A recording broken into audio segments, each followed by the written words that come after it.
नमस्कार।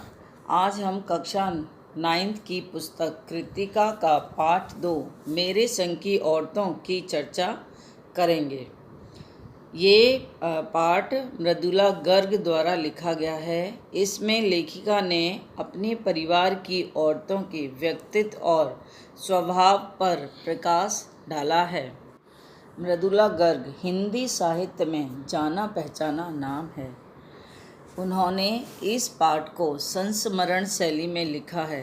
इस पाठ में लेखिका ये बताना चाह रही हैं कि अगर स्त्री चाहे तो परंपरागत तरीके से जीते हुए भी लीक से हटकर कार्य कर सकती हैं। इस पाठ में लेखिका ने अपनी नानी के बारे में बहुत कुछ सुन रखा था। लेखिका की नानी अनपढ़, परंपरावादी और पर्दा प्रथा वाली औरत थी। तो आइए हम अपना पाठ प्रारंभ करते हैं। मेरे संग की औरतें। तो मेरी एक नानी थी, जाहिर है, पर मैंने उन्हें कभी देखा नहीं। मेरी माँ की शादी होने से पहले ही उनकी मृत्यु हो गई थी। शायद नानी से कहानी ना सुन पाने के कारण बाद में हम तीनों बहनों को खुद कहानियाँ कहनी पड़ी। नानी से कहानी भले ना सुनी हो, नानी की कहानी ज़रूर सुनी और बहुत बाद में जाकर उसका असली मर्म समझ आया। लेखिका यहाँ कह रही है कि जब माँ की शादी हुई तो नानी एक्सपायर हो चुकी थी, ख़त्म हो चुकी थी, परंतु हमने माँ के द्वारा अपनी नानी की बहुत सी कहानियाँ सुनी और उसमें उनकी बहुत सी तारीफ़ सुनी और उनकी अच्छी बातें भी सुनी। पहले इतना ही जाना कि मेरी नानी पारंपरिक अनपढ़ पर्दानशी औरत थी। पर्दानशी का मतलब है पर्दा करने वाली स्त्री, जिनके पति शादी के तुरंत बाद उन्हें छोड़कर बैरिस्ट्री पढ़ने विलायत चले गए थे। कैम्ब्रिज विश्वविद्यालय से डिग्री लेकर जब वे लौटे और विलायती रीति रिवाज के संग जिंदगी बसर करने लगे तो नानी के अपने रहन सहन पर उसका कोई असर नहीं पड़ा। ना उन्होंने अपनी किसी इच्छा, आकांक्षा या पसंद नापसंद का इजहार पति पर कभी किया। इजहार मतलब व्यक्त करना। उन्होंने पति के वापस आने पर, जब वो बैरिस्ट्री की डिग्री लेकर वापस आए और उन्होंने विलायती रहन सहन रहना शुरू कर दिया, तो नानी के कार्यों पर कोई असर नहीं हुआ। वो जिस प्रकार से पहले जी रही थी वैसे ही अपनी ज़िंदगी को बसर करने लगी। पर जब कम उम्र में नानी ने खुद को मौत के करीब पाया तो 15 वर्षीय इकलौती बेटी मेरी माँ की शादी की फिक्र ने इतना डराया कि वे एकदम मुंहजोर हो उठी। नाना से उन्होंने कहा कि वे पर्दे का लिहाज छोड़कर उनके दोस्त स्वतंत्रता सेनानी प्यारेलाल शर्मा से मिलना चाहती हैं। सब दंग हैरान रह गए। जिस पर्दानशी औरत ने पराए मर्द से क्या खुद अपने मर्द से मुंह खोलकर बात नहीं की थी, आखिरी वक्त में अजनबी से क्या कहना चाह सकती हैं। पर नाना ने वक्त की कमी और मौके की नज़ाकत की लाज रखी। सवाल जवाब में वक्त बर्बाद करने के बजाय फ़ौरन जाकर दोस्त को लिवा लाए और बीवी के हुजूर में पेश कर दिया। यहाँ पर जब लेखिका की नानी बीमार हो गई और उन्हें अपनी इकलौती बेटी की शादी की फिक्र होने लगी, तब उन्होंने अपने पति से कहा। वैसे जो लेखिका की नानी थी वो पर्दा करती थी, कभी उन्होंने अपने पति से भी कभी मुंह खोल के ढंग से बात नहीं की होगी, लेकिन फिर भी वो उनके दोस्त जो स्वतंत्रता सेनानी थे उनसे, प्यारेलाल से वो बात करना चाहती थी, क्योंकि वो अपनी बेटी के फ्यूचर के लिए वो चाहती थी कि उसके लिए कोई स्वतंत्रता सेनानी मिले, अंग्रेज़ों की भक्ति करने वाला व्यक्ति ना मिले। अब जो नानी ने कहा वह और भी हैरत अंगेज़ था। उन्होंने कहा, वचन दीजिए कि मेरी लड़की के लिए वर आप तय करेंगे। मेरे पति तो साहब हैं और मैं नहीं चाहती मेरी बेटी की शादी साहबों के फरमानदार से हो। यहाँ पर लेखिका की नानी ये कहना चाहती हैं कि वो अपनी बेटी की शादी किसी स्वतंत्रता सेनानी से कराना चाहती थी। मुँह जोर का मतलब है बहुत बोलने वाली, और हैरत अंगेज का मतलब है आश्चर्यजनक कर देने वाले शब्द। सहाबों के फरमावरदार मतलब अंग्रेज़ों की आज्ञा का पालन करने वाले व्यक्ति से वो अपनी बेटी की शादी नहीं कराना चाहती थी। वो एक ऐसे व्यक्ति से अपनी बेटी की शादी कराना चाहती थी जो देश का सिपाही हो, जो देश की आज़ादी में एक अहम भूमिका निभा रहा हो। आप अपनी तरह आज़ादी का सिपाही ढूंढकर उसकी शादी करवा दीजिएगा। और कौन कह सकता था कि आप अपनी आज़ादी से पूरी तरह बेखबर उस औरत के मन में देश की आज़ादी के लिए ऐसा जुनून होगा। बाद में मेरी समझ में आया कि दरअसल वे निजी जीवन में भी काफ़ी आज़ाद ख्याल रही होंगी। ठीक है, उन्होंने नाना की ज़िंदगी में कोई दखल नहीं दिया क्योंकि नाना बैरिस्ट्री कर आए थे बाहर से, और इसलिए उन्होंने उनकी ज़िंदगी अपने तरीके से जीने दी, और नानी ने अपनी ज़िंदगी अपने तरीके से जी, ना उसमें साझेदारी की, और अपनी ज़िंदगी को अपने ढंग से जीती ज़रूर रही। पारंपरिक, घरेलू, उबाऊ और खामोश ज़िंदगी जीने में आज के हिसाब से क्रांतिकारी चाहे कुछ ना रहा हो, दूसरे की तरह जीने के लिए मजबूर ना होने में असली आज़ादी कुछ ज़्यादा ही थी। क्योंकि जो लेखिका की नानी थी वो बहुत ही पारंपरिक घरेलू महिला थी, और उन्हें ज़्यादा किसी कार्य में कोई दिलचस्पी नहीं थी, और वो अपने घर के कार्य सारे करती थी और एक पर्दा में रहती थी। तो ये एक इस तरह की वो आज़ादी जीती थी, आज़ादी वाली ज़िंदगी जीना पसंद करती थी, पर उन्होंने कभी अपने पति की ज़िंदगी में दखलंदाज नहीं किया, जो कि वो अपनी अंग्रेज़ों की तरह की ज़िंदगी वो जीते थे। खैर, इस तरह मेरी माँ की शादी ऐसे पढ़े लिखे होनहार लड़के से हुई जिसे आज़ादी के आंदोलन में हिस्सा लेने के अपराध में ICS के इम्तिहान में बैठने से रोक दिया गया था, और जिसकी जेब में पुश्तैनी पैसा धेला एक नहीं था। माँ बेचारी अपनी माँ और गांधी जी के सिद्धांतों के चक्कर में सादा जीवन जीने और ऊंचे ख्याल रखने पर मजबूर हुई। यहाँ पर लेखिका ये कहना चाहती हैं कि उनकी माँ की शादी एक आज़ादी के स्वतंत्रता सेनानी से हुई, जो कि उनके पास बहुत ज़्यादा जायदाद नहीं थी, पैसा नहीं था, बस सिद्धांतवादी व्यक्ति थे, पढ़े लिखे लड़के से हुई थी, परंतु बहुत ज़्यादा ऊंचे कुल के नहीं थे, बहुत ज़्यादा अमीर नहीं थे। यहाँ पर लेखिका की माँ बहुत ही दुबली पतली महिला थी, नाजुक महिला थी, क्योंकि उन्होंने तो अपने पिता के घर में हमेशा आज़ादी से ही ज़िंदगी जी थी, और उन्हें कभी पैसे की कोई कमी हुई नहीं थी। हाल उनका ये था कि खादी की साड़ी उन्हें इतनी भारी लगती थी कि कमर चनका खा जाती। रात भर जाकर वे उसे पहनने का अभ्यास करती। यहाँ लेखिका अपनी माँ के बारे में यहाँ बता रही है कि उनकी माँ को खादी की साड़ी ही पहननी नहीं आती थी, परंतु जब ससुराल गई तो उन्हें खादी की साड़ी वहाँ जाकर पहननी पड़ी, जिससे दिन में शर्मिंदगी ना उठानी पड़े। वे कुछ ऐसी नाजुक थीं कि उन्हें देखकर उनकी सास यानी मेरी दादी कहा करती थी कि हमारी बहू तो ऐसी है कि धोई पोंछी और छींके पर टांग दी। गनीमत यही है, ये एक मुहावरा है, कहावत है कि इतनी दुबली पतली है कि इससे कोई काम ना कराया जाए और इसको सजा धजा कर एक जगह पर बिठा दिया जाए। तो उसकी लेखिका की दादी अपनी बहू को मतलब मृदुला घर की माँ के लिए ये कहा करती थी। गनीमत यही थी कि किसी ने उन्हें छींके पर से उतारने की पेशकश नहीं की थी।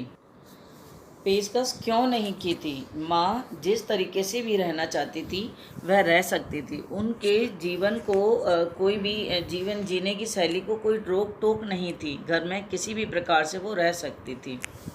अभी क्यों नहीं की? उसकी दो वजह थी। पहली ये थी कि हिंदुस्तान के तमाम वसिंदों की तरह उनके ससुराल वाले भी सावों की खासे अभिभूत थे और मेरे नाना पक्के साहब माने जाते थे, क्योंकि ससुराल वाले जो थे वो भी उनके नाना का सम्मान किया करते थे।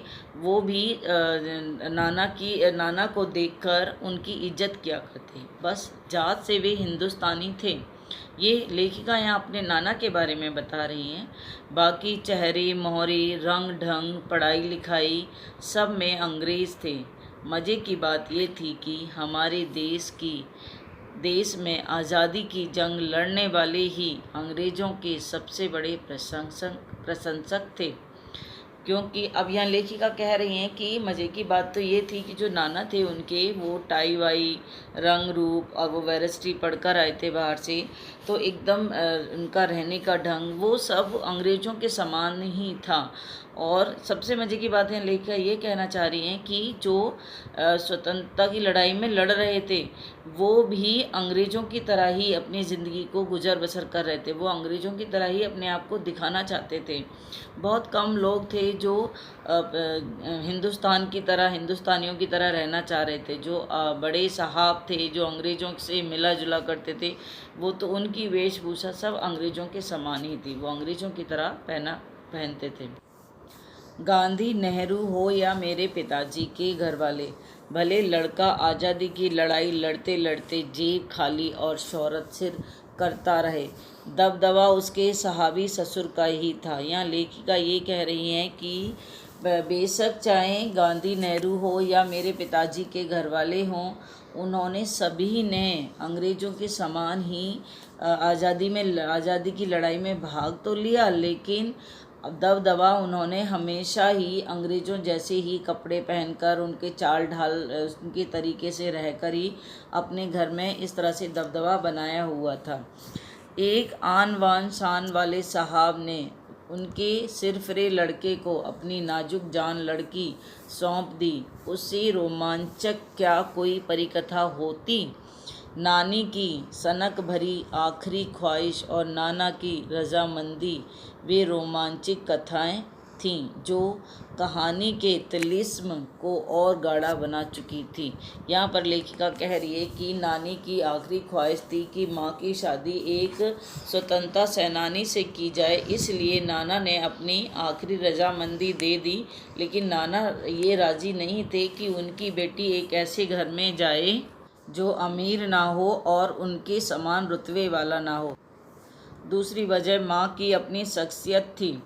उनमें खूबसूरती, नज़ाकत, गैर दुनियादारी के साथ ईमानदारी और निष्पक्षता कुछ इस तरह घुली मिली थी कि वे परिजात के से कम जादुई नहीं मालूम पड़ती थी। उनसे ठोस काम करवाने की कोई सोच भी नहीं सकता था। हाँ, हर ठोस और हवाई काम के लिए उनकी जवानी राय ज़रूर मांगी जाती थी और पत्थर की लकीर की तरह भी निभाई भी जाती थी। यहाँ पर लेखिका ये कहना चाहती हैं कि उनकी माँ बहुत ज़्यादा मेहनत वाला काम नहीं कर सकती थी, क्योंकि वो खुद नाजुक और कमज़ोर सी दुबली पतली थी, परंतु उनकी एक अपनी पहचान थी और उनसे राय ज़रूर मांगी जाती थी हर कार्य को करने की, और उसको पत्थर की लकीर के समान उनको निभाया भी जाता था। मैंने अपनी दादी को कई बार कहते सुना था, हम हाथी पे हल ना जुतवाया करते, हम पे बैल है। बचपन में ही मुझे इस जुमले का भावार्थ समझ में आ गया था जब देखा कि हम बच्चों की ममतालु परिवेश के मामले में माँ के सिवाय घर के सभी प्राणी मुस्तैद का मतलब है तैयार रहते थे। दादी और उनकी जिठानियाँ ही नहीं, खुद मर्दजात पिताजी भी, मतलब माँ बच्चों की इतनी देखभाल नहीं किया करती थी जितना कि घर के सभी लोग देखभाल किया करते थे। यहाँ इस जुमले का मतलब ये है कि जो उसकी माँ का जो पिता का घर था वो बहुत अमीर था, तो उस अमीरी की वजह से पिता का एक अपना अलग ही रौब चलता था, जिसके कारण माँ के ससुराल वाले सभी उनसे बहुत ज़्यादा इम्प्रेस रहते थे और इस कारण माँ से कोई काम नहीं करवाते थे। माँ मतलब हम बच्चों की भी देखभाल नहीं किया करती थी, बाकी सारे लोग काम करने के लिए तैयार रहते थे। पर ठोस काम ना करने का ये मतलब नहीं था कि माँ को आज़ादी का जुनून कम था। वह भरपूर था और अपने तरीके से वे उसे भरपूर निभाती रहती थीं। जाहिर है कि जब जुनून आज़ादी का हो तो उसे निभाना भी आज़ादी से ही चाहिए। जिस तिस से पूछकर उसके तरीके से नहीं, खुद अपने तरीके से। यहाँ पर लेखिका कहती है कि माँ को भी आज़ादी का जुनून था, लेकिन वो दूसरों के तरीके से नहीं चलती थी बल्कि अपने तरीके से चलती थी, और उस जुनून को पूरा करने में भी वो अपना ही तरीका अपनाया करती थी। हमने अपनी माँ को कभी भारतीय माँ जैसा नहीं पाया। ना उन्होंने कभी हमें लाड़ किया, ना हमारे लिए खाना पकाया और ना अच्छी पत्नी बहू होने की सीख दी। कुछ अपनी बीमारी के चलते भी वे घर-बार नहीं संभाल पाती थीं, पर उसमें ज़्यादा हाथ उनकी अरुचि का था, क्योंकि उन्हें ज़्यादा ये घर के कार्य करने में रुचि नहीं। उनका ज़्यादा वक्त किताबें पढ़ने में बीतता था, बाकी वक्त साहित्य चर्चा में या संगीत सुनने में, और वे ये सब बिस्तर पर लेटे लेटे किया करती थीं। फिर भी जैसे मैंने पहले कहा था, हमारे परंपरागत दादा दादी या उनकी ससुराल के अन्य सदस्य उन्हें ना नाम धरते थे और ना उनसे आम औरतों की तरह होने की अपेक्षा रखते थे। उनमें सबकी इतनी श्रद्धा क्यों थी, जबकि वह पत्नी, माँ और बहू के किसी प्रचारिक कर्तव्य का पालन नहीं करती थीं। सहावी खानदान के रोब के अलावा मेरी समझ में 2 कारण और आए थे। एक तो वे कभी झूठ नहीं बोलती थीं, और दूसरा वे एक की गोपनीय बात को दूसरे पर जाहिर कभी नहीं करती थीं। इसका प्रभाव ये हुआ था कि सभी व्यक्ति मेरी माँ से बहुत खुश रहते थे। इवन मेरे दादा दादी भी उनसे हमेशा ऐसी कोई अपेक्षा नहीं रखते थे जिससे कि माँ पूरा ना कर सके। वो हमेशा उनसे एक बहू जैसा ही व्यवहार रखने की अपेक्षा रखते थे। पहले के कारण उन्हें घरवालों का आदर मिला हुआ था, दूसरे के कारण घरवालों की दोस्ती वे हमारी भी थी। माँ की भूमिका हमारे पिता बखूबी निभाते थे। मुझे याद है कि बचपन में भी हमारे घर में किसी की चिट्ठी आने पर कोई उनसे ये नहीं पूछता था कि उसमें क्या लिखा है, भले वह एक बहन की हो। यहाँ पर लेखिका ये कहना चाह रही हैं कि उनकी माँ कोई भी कार्य करती थी तो घर वाले कोई उनसे सवाल जवाब नहीं पूछते थे। उनकी अगर कोई चिट्ठी भी आती थी, उसको कोई भी खोलकर पढ़ना नहीं चाहता था, और पापा जो हमारे थे वो हमारी देखभाल एक माँ के समान ही किया करते थे। भले वह एक बहन की दूसरी के नाम क्यों ना हो, और माँ ये जानने को बेहाल हो कि बीमारी से वह उबरी या नहीं। छोटे से घर में 6 बच्चों के साथ सास ससुर आदि के रहते हुए भी हर व्यक्ति को अपना निजत्व बनाए रखने की छूट थी। जिस निजत्व बनाए रखने की छूट का फ़ायदा उठाकर हम तीनों बहनें और छोटा भाई लेखन के हवाले हो गए। यहाँ लेखिका ये कह रही हैं कि हम तीनों बहन और छोटा भाई तीनों मिलकर ही हम लेखन कार्य करने लगे, क्योंकि सभी बच्चों को और बड़ों को भी अपना निजी काम करने की पूरी छूट थी। वो अपनी मर्जी से कोई भी कार्य कर सकते थे। लीक से खिसके अपने पूर्वजों में माँ और नानी ही रही होती तो गनीमत रहती, पर अपनी एक परदादी भी थी। उन माँ और नानी तो लीक से हटकर कार्य किया ही दोनों ने, और यहाँ पर लेखिका की एक परदादी थी जो कि उनकी ही कतार में, मतलब उनके ही समान थी, जिसने उन दोनों से भी अलग हटकर एक अलग ही कार्य किया, जिन्हें कतार से बाहर चलने का शौक़ था। उन्होंने व्रत ले रखा था कि अगर खुदा के फजल से मतलब अनुग्रह से, दया से, भगवान की दया से उनके पास कभी 2 से ज़्यादा दोतियाँ हो जाएंगी तो वह तीसरी दान कर देंगे। ये उन्होंने मन्नत मांगी हुई थी कि अगर उनके पास 2 से ज़्यादा अगर दोती हो गई तो वो तीसरी को दान कर देंगे, ऐसा उन्होंने भगवान को बोला हुआ था। जैन समाज में अपरिग्रह की सनक, अपरिग्रह मतलब यहाँ पर है कि संग्रह ना करना, किसी से कुछ ग्रहण ना करना।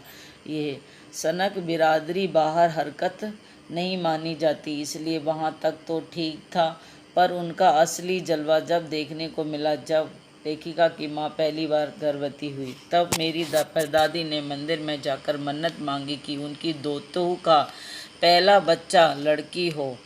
ये मन्नत उन्होंने मांगकर ही उन्हें चैन नहीं मिला, जबकि भगवान और अपने बीच ही इस मन्नत को वे रखती तो ज़्यादा अच्छा होता। उन्होंने सरेआम उसका सभी के सामने खुलासा कर दिया। लोगों के मुंह खुले के खुले रह गए। उनके फितूर की कोई वाजिब वजह ढूंढने ना मिली। वाजिब मतलब कोई सही वजह नहीं मिली कि उन्होंने ऐसा क्यों मांगा था। ऐसा कुछ समझ में नहीं आया। ये भी नहीं कह सकते थे कि खानदान में पुश्तों से कन्या पैदा नहीं हुई थी। ऐसा भी कुछ नहीं था कि पहले कभी उनके यहाँ बेटी नहीं थी, उनके यहाँ पर बेटी भी थी।